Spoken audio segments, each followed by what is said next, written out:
Wow, thank you so much. Thank you so much. Good evening, everyone.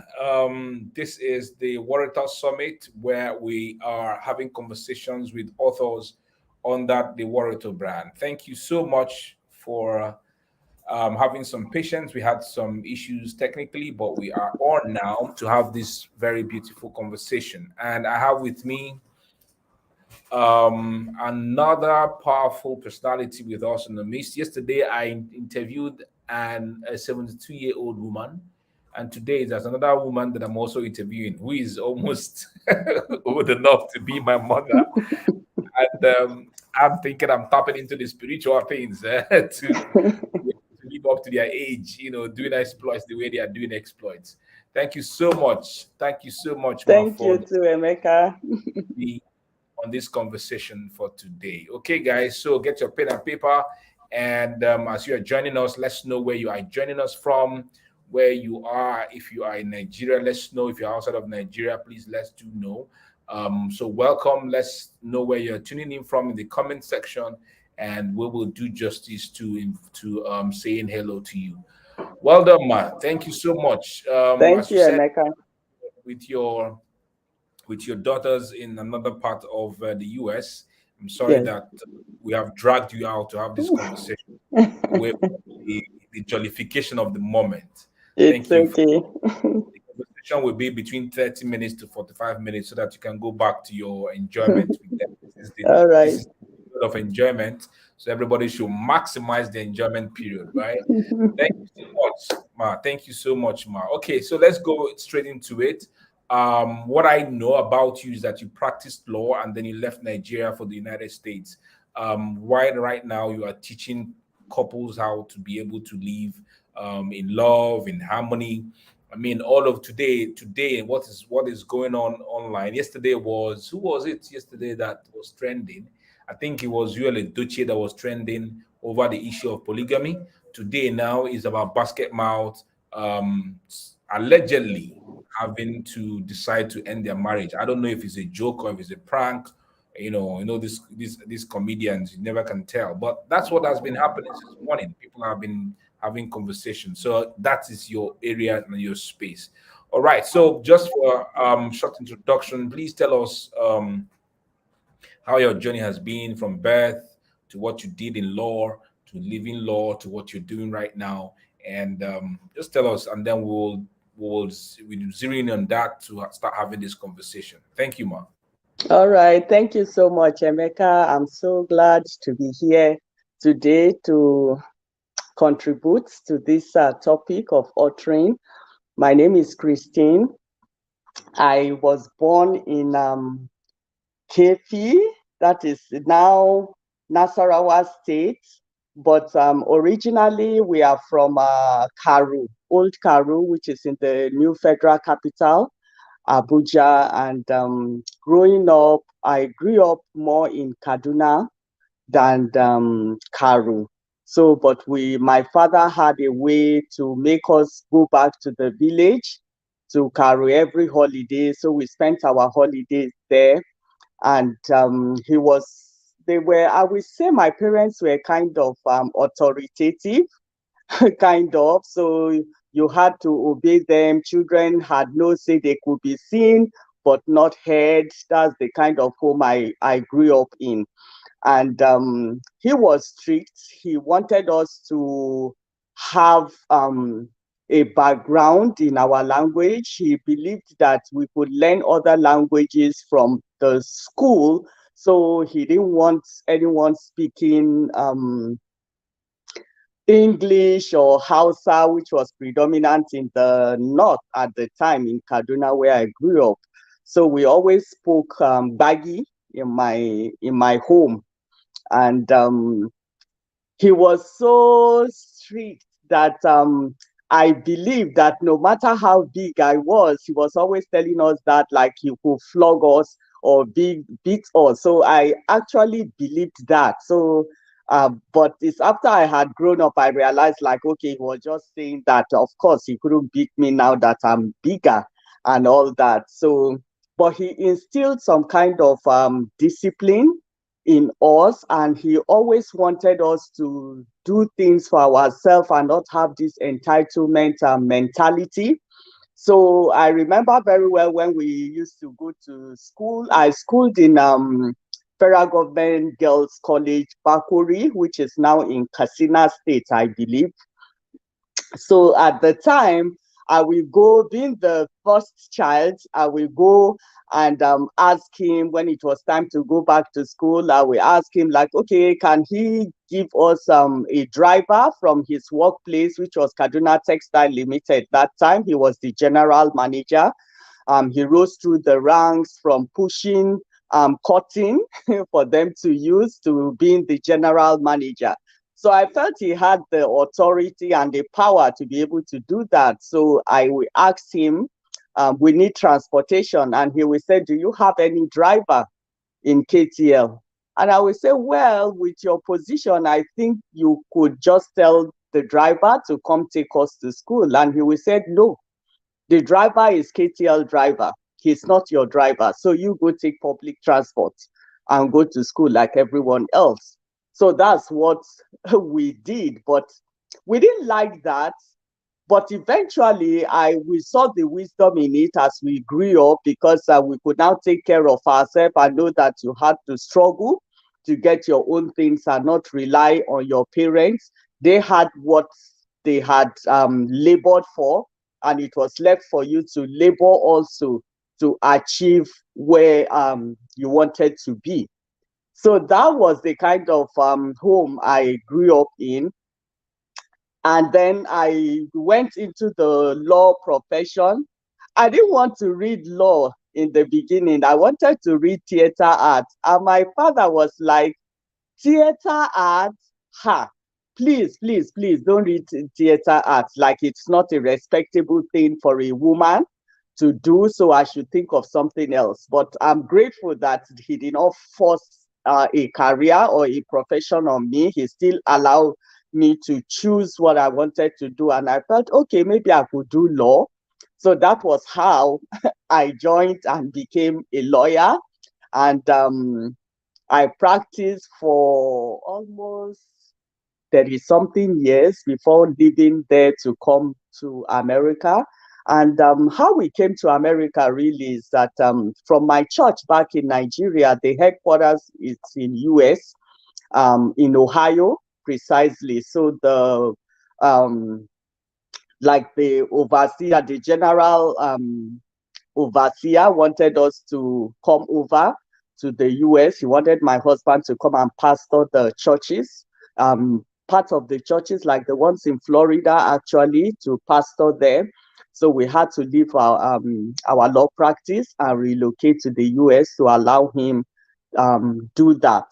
So I accompanied him here with the children, just two of our children, because our eldest was almost finishing her law class there in Nigeria. So we didn't want to move her, and she was already aging out anyway. So we left her behind and we came with two of our other daughters and came here. But eventually, I wasn't supposed to actually work. I was just to assist my husband in his job as a minister here. But eventually, they asked me to go look for a job. And it was so hard for me to get anything to do. Being that I had a master's degree in law, they felt I would be able to get an administrative job to do here, but it just proved so difficult in Florida. I wasn't able to get any administrative job. I started looking for other lower position jobs, even to the extent of looking for dishwasher, cleaner, everything. I was just not getting any response.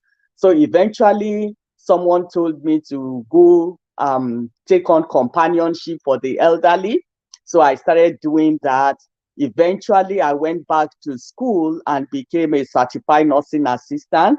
So it raised my pay by $1 from $8 per hour to $9 per hour. And my husband was like, you have a master's degree in law and you started as a state prosecutor. We owned our own chambers in Nigeria. If something happened to me today or I die, I will just not be comfortable with knowing that you're here. How will you take care of yourself? How will you maintain the standard of living that you're used to at $9 per hour job? No, you need to do something. So we started looking at what I could do, but of course, it's going back to the law profession in Florida was just not it. It wasn't going to cut it because they were not recognizing my degree in Nigeria. I had to go back to school, to law school. Not they call it law school, but that's like going back to the university to read law again.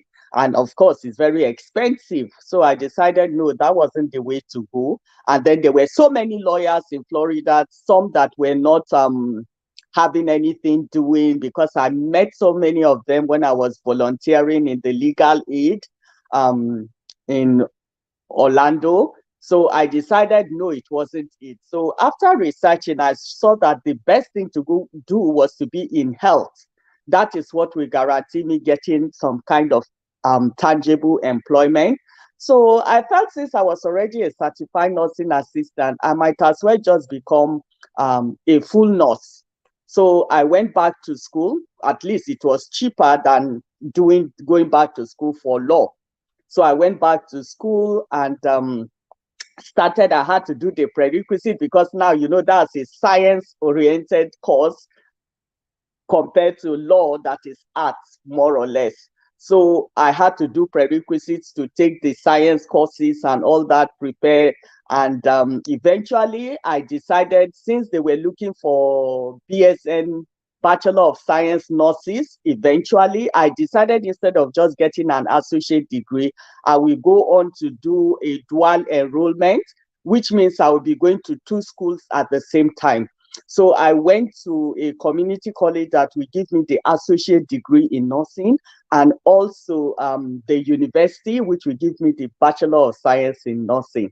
So I was fortunate. I got a high score to qualify me to do this. So I got enrolled in both the two colleges and got my Bachelor of Science in nursing in 2 years, which was the same time it took me, or yeah, with my associate degree, because I had to spend some time doing the prerequisites also. So I am now a registered nurse, BSN, and I'm working. I work basically with medically challenged children in their home. Those children that are not able to breathe properly, maybe they breathe through a hole, which we call a trach in their neck, or they cannot feed through their mouth, so they feed through a tube that is placed in their stomach or small intestine, depending on what their situation is. So I work with them in their homes. They don't stay in the hospital because that's their lifestyle, basically. So I work with them in their homes. So that is what I do in my day job, my journey so far from Nigeria to America. But I was interested in also helping singles, which is based on my book now. It was my book that started me on this journey to help singles know how to select a compatible spouse for them, because that's the foundation for any good marriage. So basically, that is my story. Amazing story, amazing journey. Thank you so much, Mark, for sharing your journey. All right. Mhm. Two things actually. At your age, you have been able to author a book. So many young individuals have not been able to author a book. So you are an inspiration to many of us who are young and many of them who are also at your age. So give us an insight into authoring your book. Tell us about what the book is all about. Because I know that you distilled your experiences in marriage inside of that book. So tell us what the book is all about, the objective of the book, um, what you encountered that made you want to start writing out about the book, experiences, stories, context, and all that. So let's know your journey of publishing this particular book, the why, um, those individuals that you wrote the book for. Take us through your publishing journey, man. All right. My book, which I have here, um, Breaking Barriers, it was published by Warritor. And before I even start talking about that, when I got this book, this one is from Amazon, but I recently was able to get one copy mailed to me. I'm yet to collect the others for the one that Warritor published in Nigeria. So it was brought, so one copy was mailed. I'm yet to collect the other ones. But I don't have it here because immediately my daughter, who stays in Ohio, saw it. She collected it from me. But I really love how Warritor published that one. The title is like embossed kind of, and it's not as bulky as this. So compared to the Amazon one, I think Warritor did a better job in publishing the book and printing it out. I really prefer theirs compared to this Amazon copy. But then how my journey in publishing.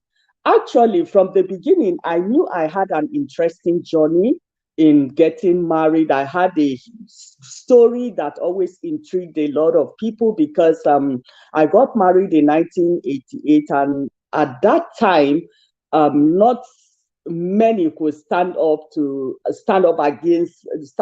their parents, because my parents refused. Like, they didn't want me to marry from the east. My husband is from Abia State, and they didn't want me. That was Imo State then. They didn't want me marrying from there because I'm Baggy. I'm from Karu, as I said, Abuja, the new federal capital, and the capital was just coming around that time. Not yeah, but they were not intrigued with that idea at all. They felt I should marry from home. But I felt no, I wasn't going to do that because I believed that this was my journey and I knew what I wanted. And as a Christian, I felt I wanted somebody who was born again like me. And we could understand ourselves, because the Bible says we shouldn't be unequally yoked. So that was my strong motivating factor. And I wanted to keep to it. So I didn't want to marry just anybody. So by the time I was sent to my youth service and I met my husband, with other things which I've written in the book of how I was able to have discussion with him, and the questions I was able to pen down for us to discuss. I saw that we were compatible in so many areas that we talked about. So eventually I had to leave home against my parents' wish, and we got married without them. So right there, I was all by myself on the wedding day. No family, no sisters, brothers, father, mother, uncle, nobody, no friends that I had from childhood. Nobody was there, just me, and then my husband and his own friends and family were the ones that were present at the wedding. It took 3 years for us. No, it was more a little above 3 years for us to finally get my parents to accept, after all the hassles. Even emissaries were sent from my husband's place. His uncle, the late Dr. Vidal-Wachuku, put it, you know, allowed and sent an emissary to my people to beg them, but my father didn't even come out to see them at all. So they had to return with the drama that took place there and everything. But eventually, 3 years after, they eventually agreed and we went back and settled everything. So what actually made me write this book? It was disheartening to know that even in this age, that many people were still against their children marrying other tribes. And I didn't feel good about it. So I felt it was time for me to actually write this story. But it wasn't easy for me writing it. I felt I don't know how to write. So it was when I joined a group which is called a Girls Hangout on Facebook. So that's one of the benefits of social media. So when I joined this group, was founded by Dr. Ejiro Otive Ibozo. So when I joined, she was writing stories in the group and all that. So she was writing about a particular story of a young girl who ran away from her own home because her father wanted her to marry one old Igbo man in her village, and she wasn't ready to do that. So she left home ran away, and the father was so angry and everything. So I made a comment. I said, oh, that sounds like me, because I left home too to go and marry against my parents' wish. And everybody was like, oh, we want to hear this story. We want to hear this story. And I said, yeah, I don't know how to write. So Ejiro encouraged me. I said, no, that I should just make up my mind. I want to write the story and just start writing it, and it will flow. And that was exactly what I did. So I started writing it as episodes in the group on Facebook. It's a private group. And then they were making comments, and they were so intrigued by the story. And that was how I was able to come about writing it. And then I now had a manuscript by the time I finished writing in the group. And I decided, okay, it was time for me to really tell this story to the world. It was worth sharing. And my hope is that it will encourage parents to stop this thing. We are all one in Nigeria.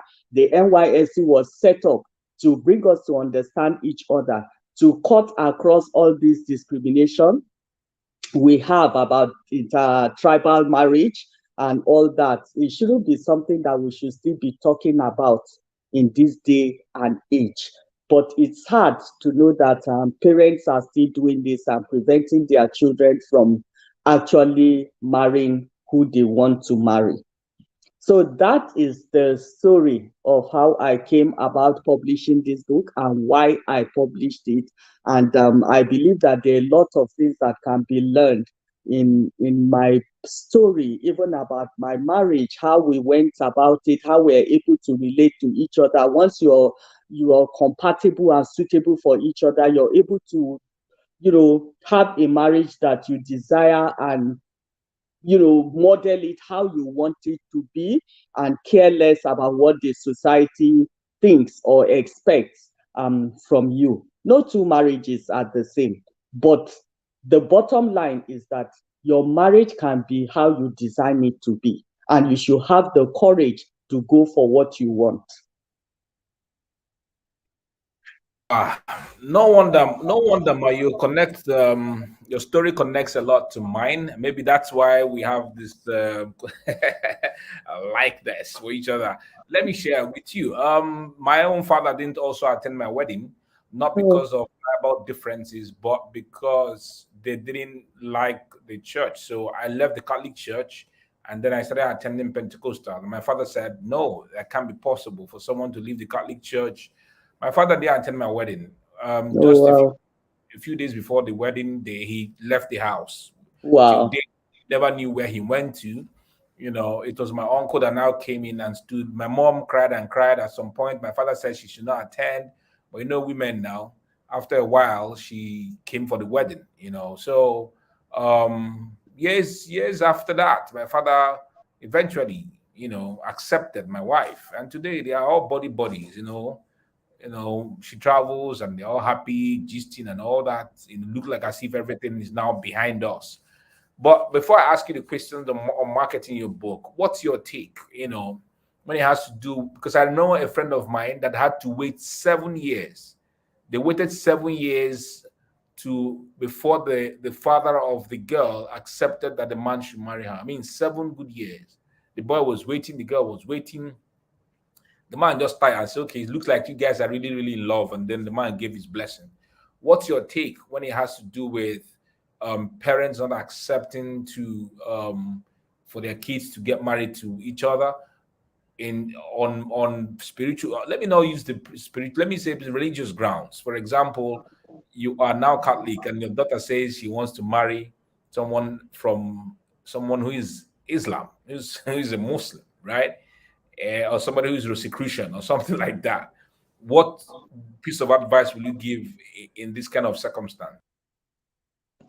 Actually, I would say it all depends on the individual, the couple themselves, what they want for themselves. Because your parents have lived their lives, and I feel parents should not unnecessarily withhold their consent, because they cannot live their lives again through their children. They should allow their children decide who they want for themselves. If you are Muslim or Christian and you want to go the other way, it depends on what you have done. For me, I was able to sit down with my spouse, ask questions, to determine our suitability. Is he suitable for me?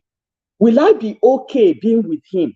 And all that. It was based on that I was able to take a decision to say, I'm going against what my parents are saying because I've found somebody that I want to be with. So eventually, it depends on the individuals. Like my husband, there was another lady. I think I don't remember whether she was from Ukwere or so, but he wanted to marry her. She was the person he was going out with before he met me. So he told me this story of how they had a long courtship too, but the parents were again. She was Catholic too, and he was Pentecostal. So they did not want him the parents of the girl didn't agree for them to marry. So they even called him before the Catholic priest and to talk to him. And they told him that if he wants to marry her, then he has to agree that the children will all be Catholic. And, they gave him all rules like what he needed to do. And my husband said, please, I'm not ready for all this. Why don't you even tell me that when we get married, I should change my name to her own name? Nonsense. And he walked out and they were shocked. Like, will you get back here? Like, you're rude and all that. But he just left. And that was the end of that relationship because the girl was siding with her parents and the church, saying that, oh, that is what is expected because she's Catholic, so he has to understand. And he's like, no, I don't want that for myself. So that was how that ended. So the bottom line, as I'm saying, it depends on the individual. What do you want for yourself? It is time for us as for young people, this young generation, to determine for themselves what they want. Marriage is too important for you to allow other people make a decision for you. It's a lifelong thing. You're going to live with this person for the rest of your life.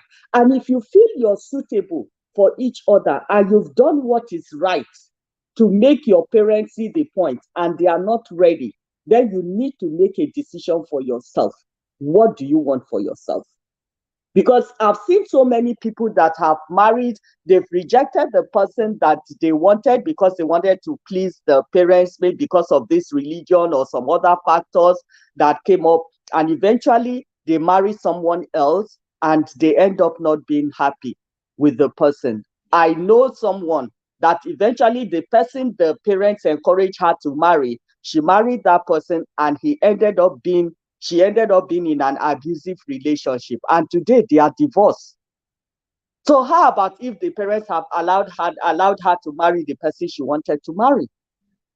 So these are the things that young people need to sit down and think about. Most of the time we blindly just feel, oh, we owe an allegiance to parents. Like you could have said because your father said he wasn't going to attend, then okay, you will not marry your wife. So the bottom line is the couple involved. Are they ready to move forward and do what they feel is right for them and not allow society or parents dictate to them who they should be with?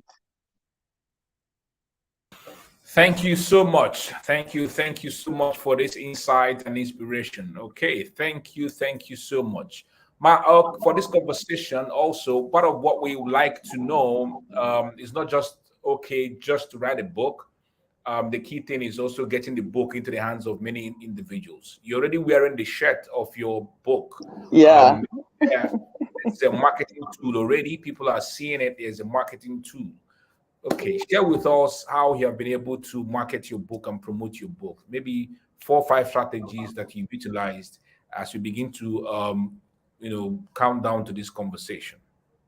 Okay, the marketing strategy that I can talk about is number one, you start with friends and family because I know that most of my books, even when it was on pre-order, my husband has a lot of friends. He's the person that, he's friendly, he's an extrovert. So just from his friends and family, he was able to sell almost 300 copies on pre-order before the book came out. So that is one strategy you can use to reach out to friends and families that that would be interested in what you have. Then another one is you can think of reaching out to the public in terms of having materials like what I'm wearing, having t-shirt, because I know that when I had made this t-shirt, whenever we travel, I wear it. And of course, it generates conversation. When we enter a restaurant to eat, or they see, they'll be like, oh, what is that? They like it, or the colors, they are popping and all that. Then we start talking and tell them about my book. And through that, we have been able to also sell some copies of my book. Honestly, marketing is the main thing for this book, for books. Where if you're a writer, you have to get it right when it comes to selling your book. You must know a lot about marketing, and that is one thing that I've decided that I think, Emeka, you have this book, Shameless Marketing, that you're bringing out. I signed up to get a copy of it because I feel that that is the foundation and the backbone if you really want your book to go far. So I have also used my social media page to kind of promote the book to reach other people as they get to know me and know about the book they are able to buy. Then another strategy I use to market the book is Courtship Academy, because I started the book is what when I shared the questions that we discussed with my husband, the questions we asked, many people are intrigued by it and they felt it's something that young people should know. So I decided to start the Courtship Academy to share this, do a workbook and all that. And my book was what was used for you to get into the academy. So when they purchased a copy of my book, they were able to get into the academy. So that was another marketing strategy that I use. So, and I know that other things people use have been like speaking schedules and all that when they have speaking appointment, but I haven't been able to get any speaking appointments yet, but it's an area that I'm looking into to see if it will also pave way for me to make more sales of my book. Hmm. Thank you so much. Thank you so much. My next question is on the key topic of this conversation, which is about authoring yourself into authority, wealth, and fame. The three concepts: authority, wealth, and fame. What are your takes regarding would publishing a book make someone to become an authority, make someone wealthy, and become famous with respect to your own unique experiences?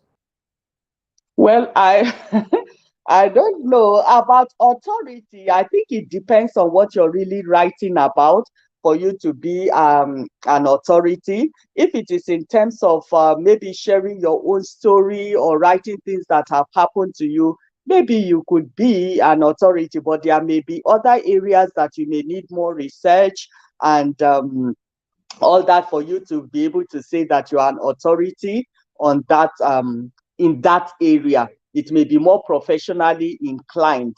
So it depends on what the book is all about before you can say you are an authority on it. So for me, based on my own story and what I've written here, I think to some extent I can say maybe I'm an authority in the area of talking about relationship and how it affects people in terms of getting consent, making a choice of a life partner and all that.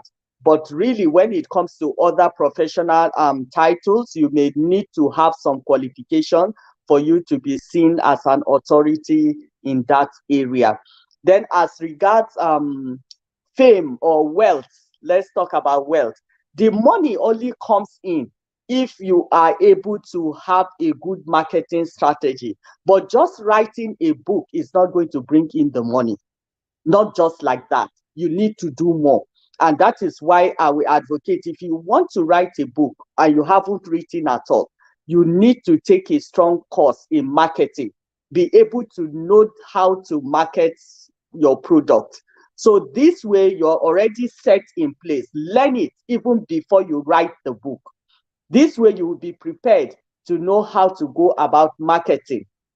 It's very essential if you want to make anything money out of the book. It depends on how many people you're reaching out to. It depends also on your target audience. Are there many people that are asking for solution for these things? Because the more people that you're targeting with your book, then the more money you're going to get if you know how to market it. So famous, I don't know. It depends on what you call famous. But if it is in terms of typing in my name in Google and doing a Google search, yes, my name is going to pop up there as showing that I'm the author of a book, Breaking Barriers, and then other things that I have done will also come up there. So it depends, really. But I don't know if that will be said that I am famous because of that. So what are the parameters? How do you judge whether somebody is famous or not? Oh well, thank you so much. So, it's been an amazing. Thank you for this conversation. We are getting perspectives from different authors published by the Warrior brand on their takes on these three concepts of wealth, authority, and fame. Okay. So my second to last question will be this. Share with us what has your experience with Warrior been like. If anybody who's watching us right now, would you advise that they publish with Warrior? What has your experience been with Warrior? How has it been in general ever since you started relating with the brand? Yes, it has been amazing. It has been an amazing journey, as I said before when I talked about my book. Like when I saw the Warrior copy from Nigeria and I held it in my hand, I was like, wow, this beats Amazon hands down. Because as I showed you, Amazon is bulky. I wish I had the one from Nigeria, from Warrior. This one is published here by Amazon, but you see, it's bulky. That's number one. Warrior is a little bit more compact and not this size. And then the lettering, I like it because Warrior is embossed, kind of. You can feel it when you touch the title. You feel it on your hand. It's embossed, kind of. So I love it. And then it had flaps, which this one doesn't have. It had flaps that had testimonials, at the front and the back. So they really did a great job. And then they had this bookmarks that was in each of the books they had, and the one here from Amazon doesn't have it anyway. So I really enjoyed it, and they took their time. They listened to me. They were able to go over things, even things that I forgot or mistakes that were made. They went back to it, and corrected it. The pages were already printed out, but there was something that wasn't showing quite right, and they were able to print that one page and insert it before they bind it. They just bent backwards over for me to just ensure that they put that smile on my face. Yes, it's a bit pricey, but of course, if you want something that is of quality, then you have to pay for it. So that is how I see it. But I've had an amazing journey with them, and I will advise anyone who wants to publish to consider going to them. And now they are bringing out this book place app. As I was talking with Fola, I think was yesterday or day before we spoke, and I was telling him that I love this idea of this book place app because I've seen people who want to join my courtship academy, but since the book was what they needed to get in, they can't order from Amazon. So it's like, how do they get it in some other African countries? And I felt this app that he's bringing now would be a very good thing for us to have our books there, the e-books, the e-book book version of our books, which will allow people from other African countries to be able to make purchases. And that will be great because it's also extending our reach to these African countries. So that is a nice thing. I would really advise anyone considering publishing to reach out to Warito. Thank you so much, Ma. Thank you, thank you. The new year is about to come. In a few days, we will be in the new year. What are the aspirations for your brand, the Christine Vidal-Wachuku brand? What are your plans? What are you planning? To boom to the world. Are you going to do tours? Are you going to travel? What exactly will you do with respect to your brand and to your book? Um, yes, as we enter into the new year, I hope to put up some more marketing strategies, get more speaking engagements that I can do to promote my book and to have it out there. And then also I want to have more singles enroll into the courtship academy because I know that a lot of things has been happening. It's so sad seeing the how marriages, divorce rates, domestic violence, even deaths, how people are dying in marriage in silence and all that. Most people are just enduring their marriage and they are not really happy about it. So many people reach out to me in my inbox telling me they're already married, but they want to get out of it. And so many things they didn't get right from the beginning. So my hope is that as I go into the new year, I want to see more people, bring in more people into the academy so that they can prepare and get it right from the beginning to marry someone that is actually suitable for them and to get that courage. I believe that that is another thing that is really holding young people back. What they want to give, they have that allegiance to their parents and they allow their parents dictate to them the kind of person that they should marry. So that is my hope, that I want to increase that. And I want to also bring another aspect, which I'm just starting this month.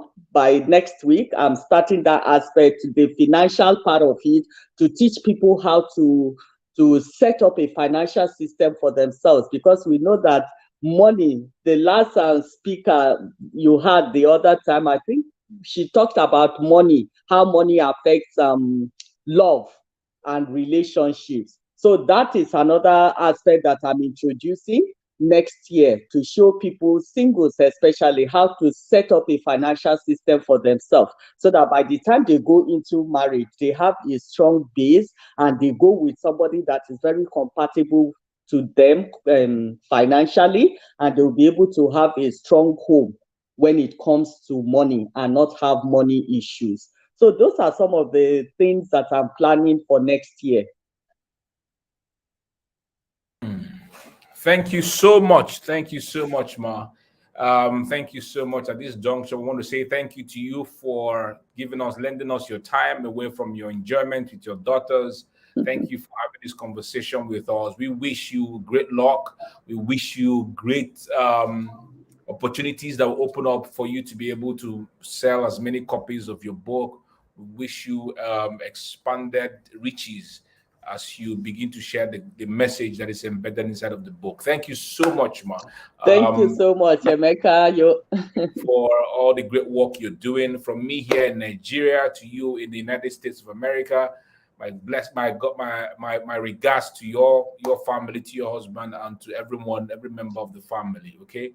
Thank you, everyone who just tuned in to be part of this session. We look forward to having you again tomorrow, same time, 6 p.m. in the evening, when you're having another conversation with another great author published by the Warito brand. All right. So good night, good morning, Thank good you, evening to Emeka. you. Thank you. Bless you. See you guys again tomorrow. Good night. Good night.